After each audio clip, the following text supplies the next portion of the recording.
Mucha gente entra en crisis cuando pierde la voluntad de orar. Cree que la fe se ha enfriado.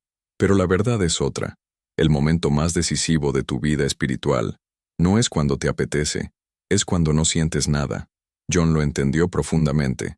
Para él, la oración no era emoción, era supervivencia. No oras porque estás inspirado, oras porque necesitas vivir espiritualmente. Cuando la oración se vuelve negociable, el alma comienza a debilitarse en silencio. Si su vida de oración es fría o irregular, se queda hasta el final. Esto puede cambiar su constancia. INSC. Suscríbete al canal y activa las notificaciones para aprender a construir una fe fuerte, consistente y sin desempeño religioso. Lo que pocos saben es que trataba la oración como un hábito diario no negociable, sostenido por horarios fijos, honestidad brutal ante Dios y una simplicidad que corta cualquier florecimiento religioso.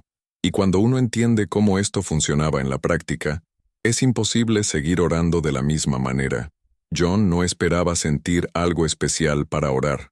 Entendía que los sentimientos, falta de voluntad, son parte de la vida humana, pero no pueden gobernar la disciplina espiritual. Orar para él no era reacción emocional, era decisión consciente. Comparaba la oración con la respiración. Nadie pregunta si está de humor para respirar. Simplemente respira porque necesita vivir. De la misma forma, la vida de oración no depende de ánimo, sino de necesidad. La oración como supervivencia. Esto confronta mucho de la espiritualidad moderna, que solo ora cuando siente a Dios. Javier diría que ese es precisamente el problema. Cuando la oración depende de la sensación, se vuelve inestable y la consistencia desaparece. En la práctica, esto cambia el juego. En días buenos o malos, secos o llenos de paz, la oración continúa. No porque sea agradable, sino porque mantiene viva el alma. Y cuando esta lógica se establece, la oración comienza a asumir un papel aún más profundo. La oración como supervivencia no era una metáfora bonita, era un diagnóstico espiritual. Así como el cuerpo sin aire pierde fuerza poco a poco, el alma sin oración entra en debilidad espiritual casi sin darse cuenta. Primero viene el enfriamiento, luego la distracción, y luego las caídas. Hablaba de la oración como respiración espiritual. No es algo extraordinario, sino constante. Cuando se rompe este ritmo, la sensibilidad a Dios disminuye, y la fe comienza a funcionar en automático, sin profundidad ni vigilancia. En la práctica, los síntomas son claros. Más ansiedad, menos paz, más reacciones impulsivas y menos discernimiento. Estos son síntomas de descuido de la oración, signos de que el alma se está quedando sin oxígeno. Lo veía temprano y lo trataba desde la raíz, no con culpa, sino con retorno a la disciplina básica. Y cuando la oración es vista así, como cuestión de vida o muerte espiritual, la rutina comienza a organizarse de otra forma. La vida de oración necesitaba estructura para sobrevivir al caos del día a día. Por eso, él mantenía horarios fijos: 5 horas de la mañana, mediodía, 17:00 y 21:00. No era rigidez vacía, era protección de la consistencia. Estos horarios funcionaban como anclas espirituales. El viaje, el cansancio o la falta de clima no eran excusa. La disciplina espiritual ya estaba decidida antes de que comenzara el día. Esto eliminaba la improvisación y evitaba que la oración se convirtiera en lo primero que se cortara. En la práctica, esto es liberador. Cuando usted establece horarios, la oración deja de disputar espacio con urgencias. Ella pasa a organizar el día, no a depender de él. Así es como comienza a formarse el hábito diario, no negociable. La fe sin rutina acaba viviendo solo de momentos. Pero cuando la oración gana un lugar fijo, sostiene el alma incluso en los días más secos, y eso nos lleva directamente al siguiente punto. Cuando la oración fue entendida como supervivencia, la negociación terminó. Ya no existía la pregunta, ¿hoy rezo? La decisión ya se había tomado antes. La disciplina espiritual sacó la oración de la mesa de debate.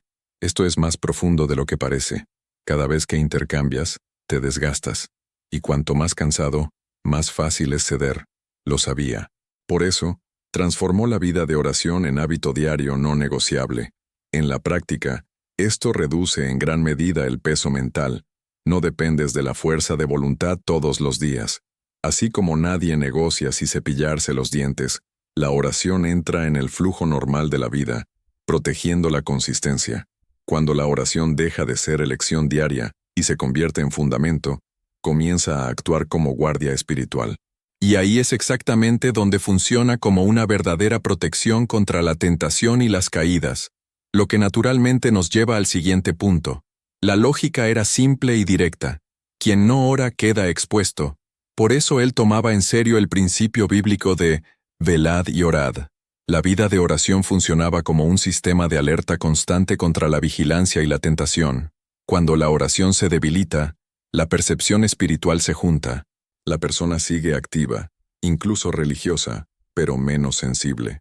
La disciplina espiritual mantiene la mente despierta y el corazón atento antes de que la tentación aparezca con toda su fuerza. En la práctica, esto explica mucho. Las caídas rara vez comienzan en el acto final. Comienzan días antes, cuando la oración se ha dejado de lado. La respiración espiritual se vuelve irregular, y el alma pierde reacción rápida. La oración no elimina las tentaciones, sino que fortalece la resistencia. Ella prepara el escenario antes de la batalla, y cuando esa protección desaparece, las señales comienzan a aparecer, señales muy concretas, que él sabía identificar con claridad. Era muy práctico para identificar cuando la vida de oración estaba siendo descuidada. Observaba los frutos. Cuando la oración se debilita, la sensibilidad a Dios disminuye, y las cosas que antes molestaban se vuelven normales. Entre los signos más comunes, se encuentran la irritación constante, la ansiedad sin una causa clara, y la impaciencia en las pequeñas cosas. Esos son síntomas de negligencia de la oración, indicadores de debilidad espiritual que mucha gente intenta resolver solo con esfuerzo emocional. En la práctica, es fácil notar esto en la vida cotidiana. La persona sigue creyendo, pero reacciona más de lo que responde. Cae más rápido en tentaciones porque la vigilancia ha sido abandonada, junto con la rutina de oración. No trató estos síntomas como fallas morales aisladas, sino como falta de oxígeno espiritual. Y cuando se entiende este diagnóstico, la solución no es culpa, es volver a la respiración básica del alma. Sabía que mucha gente desiste de la vida de oración, incluso antes de empezar, porque intenta hacer demasiado de una vez. Por eso, el consejo implícito en la práctica de él es simple: empezar pequeño pero con decisión firme. Mejor 5 minutos todos los días que 1 hora solo cuando queda tiempo. La fuerza no está en la duración, está en la consistencia. Un hábito diario, no negociable, echa raíces profundas, mientras que las grandes resoluciones emocionales a menudo mueren rápido. La disciplina espiritual crece al ritmo de lo cotidiano, no del entusiasmo. En la práctica, esto quita el peso de la espiritualidad. No tienes que sentir algo ni hacer oraciones largas. 5 minutos bien enfocados, con oración honesta y atención real, ya mantienen activa la respiración espiritual. Entendía que quien aprende a ser fiel en lo poco, crea espacio para el crecimiento natural. La constancia prepara el corazón para fases más profundas, incluso aquellas en las que la oración no trae ninguna emoción. John entendía que no toda oración vendría cargada de emoción, y eso está bien. Muchas oraciones son como la respiración ordinaria. No se emocionan, no se estremecen, sino que mantienen la vida. La vida de oración no puede depender de la sensación. Sabía que buscar sentimientos todo el tiempo conduce a la frustración. La presencia de Dios, sentir versus no sentir, no es una medida confiable de fidelidad espiritual. La disciplina espiritual sostiene el alma incluso cuando el corazón parece neutral. En la práctica, esto alivia a mucha gente. Oras, no sientes nada especial, y crees que has fallado. Decía, has respirado espiritualmente, misión cumplida. La consistencia vale más que la intensidad emocional. Esta comprensión protege de la espiritualidad inestable. Quien ora solo cuando siente algo, acaba orando poco. Pero quien persevera en lo ordinario, mantiene vivo el alma, y aprende a continuar incluso cuando Dios parece silencioso. Era muy realista acerca de los periodos secos de la vida de oración. Sabía que habría días en que Dios parecería distante, silencioso, casi ausente, y precisamente en esos momentos la disciplina espiritual se hacía aún más necesaria. Para él, la conexión real no depende de la sensación. La presencia de Dios, sentir, versus no sentir, no define si la oración fue válida. Al igual que en una relación profunda, hay días de conversación fluida y días de silencio, y ambos son parte de la intimidad. En la práctica, esto protege la fe del desaliento. Cuando sigues orando en el seco, estás entrenando la perseverancia en el seco, no la emoción. La respiración espiritual sigue funcionando incluso sin signos visibles. Abandonar la oración en el silencio de Dios es como dejar de respirar porque el aire no emociona. Y quien permanece en esos periodos aprende algo esencial antes de avanzar. Cómo hablar con Dios de forma verdadera, sin máscaras. Desconfiaba profundamente de las oraciones siempre bien montadas, demasiado educadas y predecibles. Para él, cuando la oración se convierte en un discurso hermoso, hay una gran posibilidad de convertirse en una actuación religiosa. La oración real nace de la verdad, no de la estética. Valoraba el lenguaje simple, sin florituras, directo, casi crudo. Si estaba cansado, decía. Si estaba confundido, hablaba. Si estaba seco, no fingía fuego. Esta oración honesta mantuvo viva la sensibilidad a Dios. En la práctica, esto libera a mucha gente.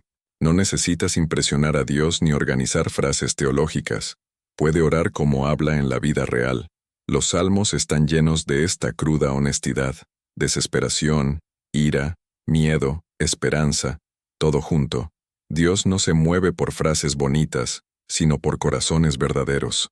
Y cuando la oración deja de ser puesta en escena, comienza a hacer espacio para algo aún más profundo, el coraje de ser específico ante Dios.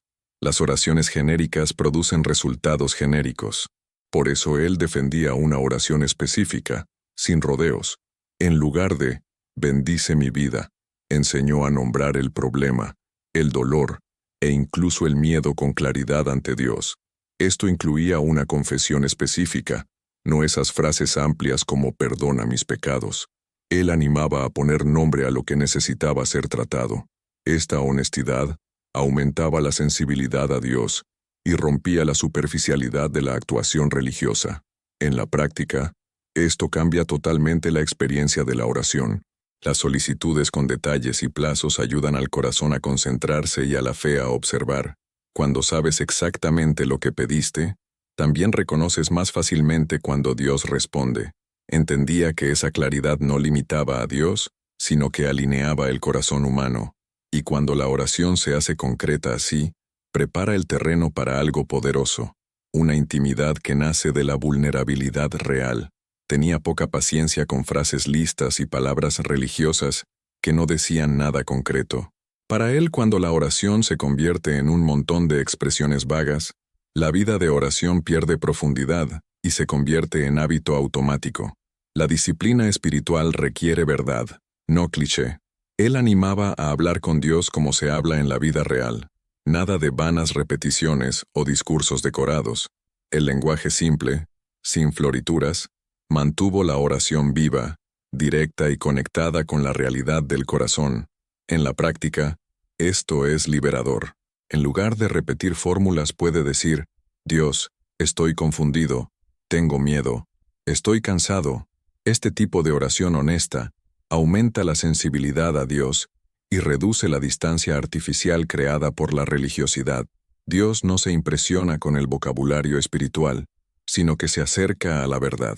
Y cuando la oración deja de ser formalidad, deja espacio para algo que mucha gente desea, pero pocos practican, intimidad real. Entendía que la intimidad con Dios no nace del control, sino de la vulnerabilidad. Mientras la persona trata de mantener una imagen espiritual impecable, la oración se vuelve superficial. Cuando se permite ser real, la relación se profundiza. Ser vulnerable en oración es admitir debilidades sin maquillaje espiritual, es decir, donde duele, donde ha fallado y donde está confundido el corazón. Esta postura desmonta la actuación religiosa y activa una conexión más verdadera con Dios. En la práctica, esto cambia el tono de la oración. En lugar de hablar a Dios, empiezas a hablar con Dios. La oración honesta crea espacio para la escucha, el silencio y la respuesta. No solo para el discurso. Dios se acerca a quien abandona el intento de impresionar. Y cuando la vulnerabilidad se convierte en hábito, la oración comienza a generar algo muy concreto, respuestas claras que fortalecen la fe. Observaba que cuanto más específica y honesta era la oración, más fácil se hacía percibir la acción de Dios. Las respuestas específicas de Dios fortalecen la fe porque no están en el campo del quizás. Son reconocibles, concretas, innegables. Cuando la oración específica reemplaza las solicitudes vagas, la claridad espiritual aumenta. La persona comienza a ver patrones, tiempos y movimientos de Dios con más nitidez. Esto genera paz, fuerza y confianza renovada. En la práctica, este proceso madura la fe. Oras, observas, aprendes a esperar y reconoces cuándo llega la respuesta, ya sea como un cambio de circunstancia, una dirección interna o un fortalecimiento para continuar. La vida de oración se vuelve relacional, no mecánica. La fe crece cuando se ejercita de forma concreta. Las solicitudes claras generan testimonios reales. Y cuando esto sucede, la oración deja de ser obligación y pasa a ser fuente de vida continua. La vida de oración de John nos confronta porque es demasiado simple para ignorarla y demasiado profunda para ser superficial. La oración, para él, no era emoción constante, ni performance religiosa, sino respiración espiritual, algo diario, no negociable, que sostenía la fe incluso en los días secos. Ahora la reflexión es inevitable. ¿Su oración hoy es supervivencia o simplemente opción? ¿Has notado síntomas de descuido de la oración, como enfriamiento, ansiedad o pérdida de sensibilidad a Dios? Y si, en lugar de esperar voluntad, decidieras tratar la oración como lo hizo es como algo tan esencial como respirar, quizás el siguiente paso no sea orar más hermoso, ni más largo, sino más real. Empezar poco a poco, 5 minutos, horarios establecidos, oración honesta, peticiones específicas, perseverancia incluso sin sentir nada. Así es como la disciplina espiritual se convierte en verdadera intimidad. Si este contenido te ha hablado, suscríbete al canal y activa las notificaciones para seguir recibiendo enseñanzas prácticas que fortalecen la fe en el día a día.